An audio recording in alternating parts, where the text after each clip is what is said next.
Parce qu'effectivement, depuis le début, Vecna nous dit qu'il veut remodeler le monde. Dans sa tête, le monde, il est illogique, mal foutu, les humains sont des parasites qui ont une vie vaine, la société est une blague et la nature est totalement déséquilibrée. Et donc son objectif, c'est, je pense que tu l'as compris, de tout raser et de remodeler le monde à son image. Avec lui en tête, en mode « je suis le prédateur ultime de cet univers-là ». Mais ça veut dire quoi littéralement de remodeler le monde? Parce que c'est un peu une idée floue quand même ce délire de reconstruction du monde, comment il va faire pour raser le monde effectivement.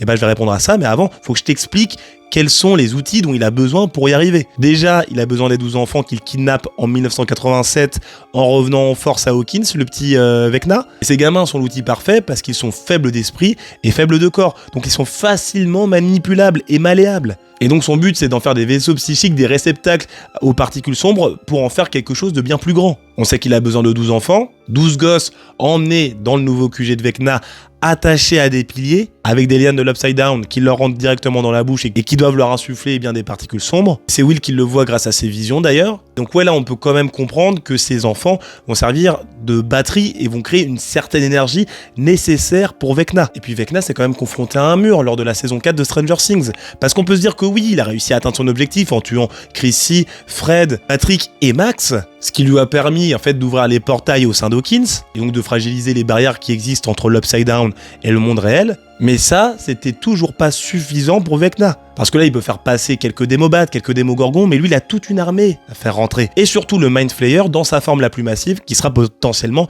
une forme de dragon. Donc pour ça, il faut qu'il crée des portails beaucoup plus importants, une sorte de pont entre les dimensions, comme le pont d'Einstein-Rosen, comme l'avait expliqué le GOAT qui est Mr. Clark dans son caméo dans Stranger Things saison 5. Et le pont d'Einstein-Rosen, c'est ce qui permet de connecter deux points différents dans l'espace-temps, si j'ai bien compris. Et en plus de ça, quand tu regardes le dessin de Will Byers, ce qu'il fait dans la ferme ou dans la grange, que sais-je, dessin qui représente l'endroit où sont enfermés tous les enfants et ce que représente ce QG, eh bien on peut voir ce qui semble être le fameux pont d'Einstein-Rosen. Donc ouais, il est fort probable que ce pont se mette en place dans l'épisode 7 de la saison 5 de Stranger Things, qui s'appelle The Bridge, qu'on peut traduire par le pont. Et donc là, ça va faire quoi? Ça va faire en sorte que l'Upside Down se retrouve mélangé avec le Right Side Up, c'est-à-dire le monde réel. Ce sera le caca! Parce qu'effectivement, une fois cet énorme pont beaucoup plus grand que le portail qu'on a eu, eh bien, dans la saison 4 de Stranger Things sera ouvert. Ça voudra dire que Vecna pourra enfin faire passer toutes ses armées, boostées aux particules sombres. Puis les particules du Mind Flayer vont s'insuffler dans toutes les personnes possibles et imaginables, contrôlant alors la faune, la flore, les humains et que sais-je, s'étendant encore et encore, jusqu'à donner naissance donc à un monde totalement différent, un nouvel Upside Down. Mais dans le monde réel. Et Vecna, sans compter le Mind Flayer, pourra régner en tant que prédateur suprême.